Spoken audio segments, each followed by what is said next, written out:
आज चाहिँ भने मकै गर्न सुरु हुँदैछ। Hello everyone, good morning. स्वागत छ मेरो आजको यो छोटो भिडियोमा। आज चाहिँ बिहान बिहान नै म कहाँ जाँदैछु भन्दाखेरि आज चाहिँ हाम्रो मकै गर्न सुरु गरेको साथीहरू।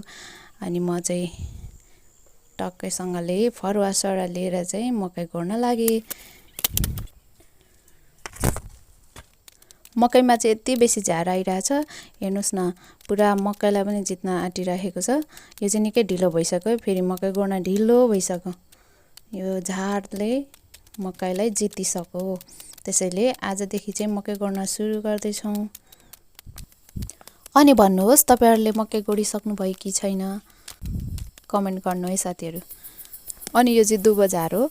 यो चाहिँ यति बेसी पाउँछ नि मकैबारीमा, र चाहिँ उखाल्दै फाल्दा पनि यो चाहिँ मासिन गाह्रो हुन्छ क्या। यो चाहिँ मलाई एकदमै मिठो लाग्छ। यो खानुहुन्छ कि खानु हुँदैन थाहा छैन, तर मैले चाहिँ खाएँ। तपाईहरुले चाहिँ नि नखानु होला। मलाई चाहिँ अनि यो चबाएर यसरी निलिसकेपछि एकदम मिठो लाग्छ क्या। अनि यहाँनिर देख्न सक्नुहुनेछ, यो पर देखिएको सम्म चाहिँ गोडिसक्यो साथीहरू आज। अरू बाँकी अझै छ साथीहरू। आजलाई चाहिँ यति नै, आज बिहानको मात्रै काम भयो। अनि म आएँ कर्साबारीमा बोडी टिपेँ। अनि यहाँ चाहिँ यो चाहिँ मथे झार है साथीहरू। यो झार पनि बेसी मकैबारीमा हुने गर्छ।